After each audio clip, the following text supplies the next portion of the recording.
मेरे प्यारे भाइयों और बहनों, सभी को मेरा जय श्री कृष्णा।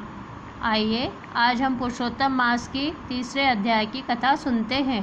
बोलिए श्री कृष्णचंद्र भगवान की जय। शांताकारं भुजगशयनं पद्मनाभं सुरेशं विश्वाधारं गगनसदृशं मेघवर्णं शुभांगं लक्ष्मीकान्तं कमलनयनं योगभिर्ध्यानगम्यं वन्दे विष्णुं भवभयहरणं सर्वलोकैकनाथम्। श्रीकृष्ण गोविंद हरे मुरारी, हे नाथ नारायण वासुदेवा। श्री कृष्ण गोविंद हरे मुरारी, हे नाथ नारायण वासुदेवा। सूत जी कहने लगे कि हे नारद, जो कुछ श्री कृष्ण जी ने युधिष्ठिर से कहा वही मैं तुम्हें सुनाता हूँ। एक बार धर्मराज युधिष्ठिर जुए में दुर्योधन से सब कुछ हार गए। तब दुष्ट दुशासन ने द्रौपदी के बालों को पकड़कर खींचा और उसके वस्त्रों को भी खींचा। ऐसे समय में द्रौपदी के पुकारने पर श्री कृष्ण भगवान ने उनका चीर बढ़ाया और उनकी रक्षा की। उसके पश्चात युधिष्ठिर अपने राजपाट को छोड़कर काम्यक वन में चले गए। वहाँ पर वन में युधिष्ठिर आदि बाल बिखेरे वन में रहने वाले हाथियों की तरह वन के फलों को खाकर अति दुख को प्राप्त हुए। ऐसे समय देवकी के पुत्र श्री कृष्ण भगवान उन सभी को दुखी देखकर काम्यक वन को गए। श्री कृष्ण भगवान को देखकर युधिष्ठिर आदि ऐसे हुए जैसे कि मानो देह में प्राण आ गए हों। वो बड़े प्रेम से भगवान से मिले और हरि के चरण कमल में नमस्कार किया।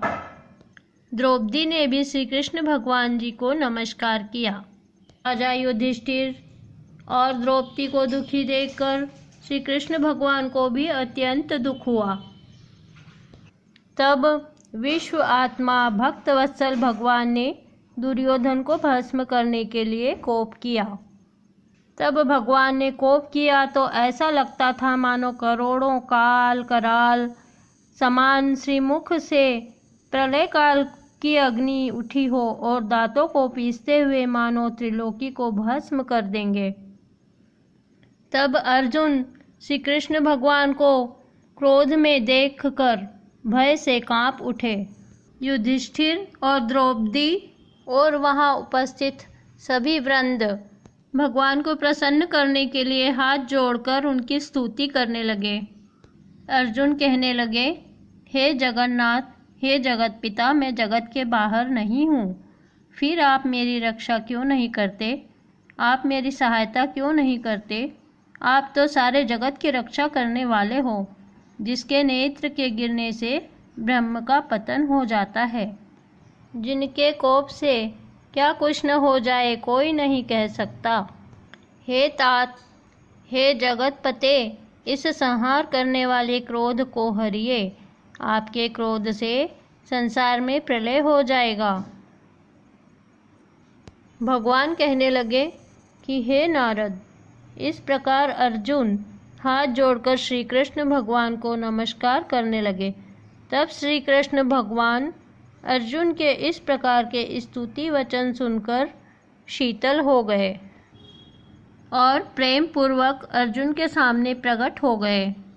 और फिर प्रेम से व्याकुल होकर युधिष्ठिर आदि भी श्री भगवान को बारंबार नमस्कार करने लगे। श्री नारायण जी कहने लगे कि हे नारद जी, इस प्रकार प्रेम से मगन हो और सिर झुकाकर हाथ जोड़कर बारंबार श्री कृष्ण भगवान को नमस्कार करके अर्जुन ने जो प्रश्न किया वह मैं तुमसे कहता हूँ। श्री हरि नारायण भगवान यह सब सुनकर पांडवों के हितकारक वचन कहने लगे।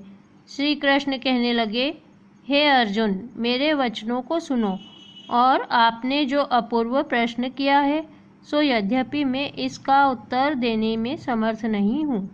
यह गुप्त प्रश्न ऋषियों को भी कठिन है।